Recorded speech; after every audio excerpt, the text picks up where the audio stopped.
Hello and welcome to the 5 Minute Legal. In pursuance to our playlist, which we've made on the particular section of bail, today we'll study about section 438 of the Code of Criminal Procedure. Out of our 4-part video series, this video would be the third one. आप इस section को इसके number से नहीं but एक general term में anticipatory bail के term से जानते हैं. So section 438 of the Code of Criminal Procedure CRPC talks about anticipatory bail. ये जो सेक्शन है इसको 3 सब पार्ट्स में डिवाइड किया गया है.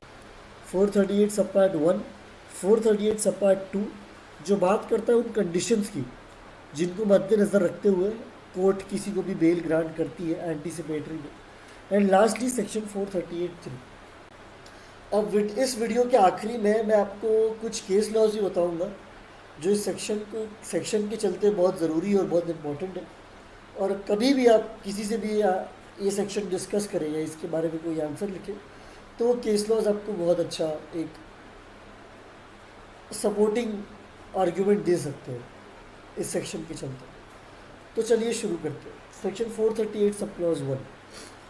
When any person has reason to believe that he may be arrested on an accusation of having committed, अब ध्यान सुनिएगा, having committed a non-bailable offence, only non-bailable offence, may apply to the High Court or the Court of Sessions for bail in an event of such arrest.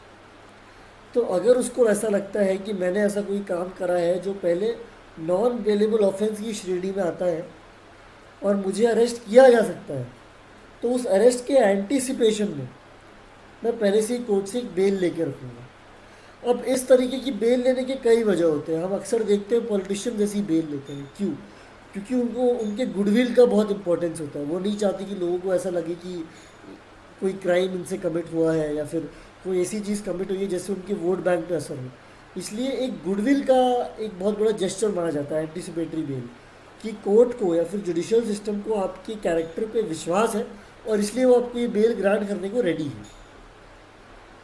ठीक है, तो ये हमने समझा anticipatory bail का मतलब. अब आते हैं सेक्शन 438 सब क्लॉज 2 पे. व्हेन द हाई कोर्ट और the court of sessions makes a direction under sub section 1, it may include such conditions in the light of facts of the case as it may think fit.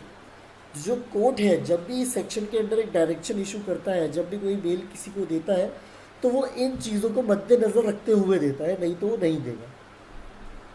सबसे पहली condition है that the person should make himself available for interrogation by police officer as and when required.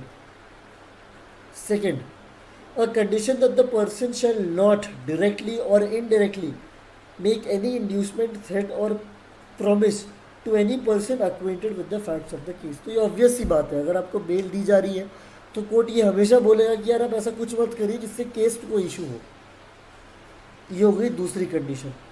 तीसरी condition, a condition that the person shall not leave India without previous permission of the court. ये हम अक्सर देखते हैं, चाहे वो विजय माल्या हो या फिर मेहुल चोकसी हो, ये सब देश छोड़ के भाग जाते हैं. क्यों? क्योंकि इन्हें पता है कि अगर ये देश छोड़ के एक बार भाग जाएंगे तो फिर जो भी प्रोसीडिंग्स इनके खिलाफ चल रही है उन पर एक तरीके का निलंबन लग जाएगा. इसलिए without permission of the court you can not leave the country और the boundaries of the territory of India. Fourth condition, such other condition as the court deems fit. तो ये एक ओपन एंडेड सा सबसेक्शन रखा गया है कि अगर कोई स्पेशल केस रहा इकोनॉमिक ऑफेंस का या फिर कोई क्रिमिनल ऑफेंस या रेयरेस्ट ऑफ रेयर केस का, तो फिर कोई भी अपनी तरफ से कोर्ट कंडीशन डाल सकता. अब हम आते हैं सेक्शन 438 सब क्लॉज 3 पे. This section clearly provides that upon the application being accepted, अगर आपकी बेल का एप्लीकेशन एक्सेप्ट हो जाता है, the person upon arrest without a warrant shall be immediately released on bell.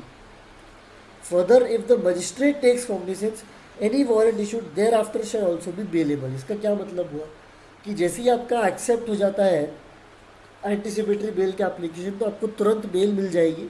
और उसके बाद ये ज़रूर ध्यान से सुनिएगा, उसके बाद अगर मजिस्ट्रेट कोई भी वारंट इशू करता है इस चीज़ के चलते, तो उस पर भी आपको हाथों हाथ बेल मिल जाएगी, आपको फिर से अप्लाई करने की ज़रूरत नहीं।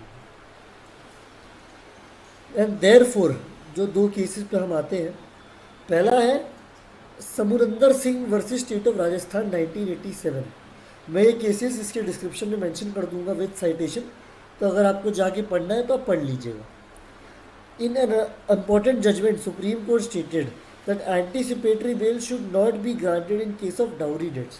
तो क्या होता है ना, जब इवेंचुअली जूरिस्प्रूडेंस बढ़ता है किसी भी केस का या किसी भी लीगल टॉपिक का, तो कोर्ट कुछ राइडर्स रखता है कि यार इस केसेस में आप दीजिएगा, इसमें आप नहीं दीजिएगा।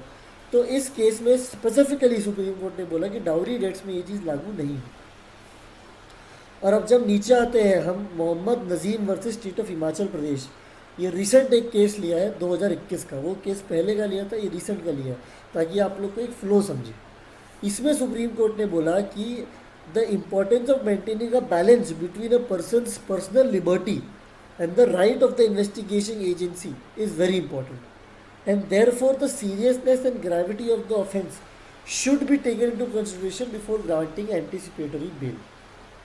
तो कोर्ट ने ऐसा कहा कि एक इंसान को हमारे देश में कुछ ऐसे अधिकार मिले हैं, मानव अधिकार है, जो उनके पर्सनल लिबर्टी को लेके उन्हें मिले, और कुछ ऐसे मिले हैं जो इन्वेस्टिगेशन एजेंसीज के पास है, ताकि वो एक कोई भी इन्वेस्टिगेशन प्रॉपर तरीके से कर पाए। और इसलिए इस चीज़ को बैलेंस में रखते हुए और जो क्राइम हुआ है उसकी सीरियसनेस को देखते हुए ही आप एंटीसिपेटरी बेल ग्रांट करेंगे। तो ये था दोस्तों हमारा सेक्शन 438, और मैं हूँ पृथव वंग, 5 मिनट लीगल इस ऑर्गेनाइजेशन से। यहाँ मैंने आपको 7 मिनट के अंदर अंदर सेक्शन 438 समझाने की कोशिश करी है।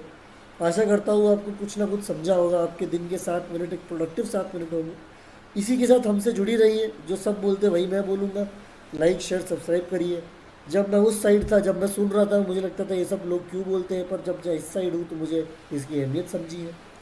हम स्पॉटिफाई पे हैं, लिंक्डइन पे हैं, इंस्टाग्राम पे है, जाइए हमारा कंटेंट देखिए, और अगर आपको पसंद आए तभी फॉलो करिए। इसी के साथ इजाज़त लेता हूँ, धन्यवाद।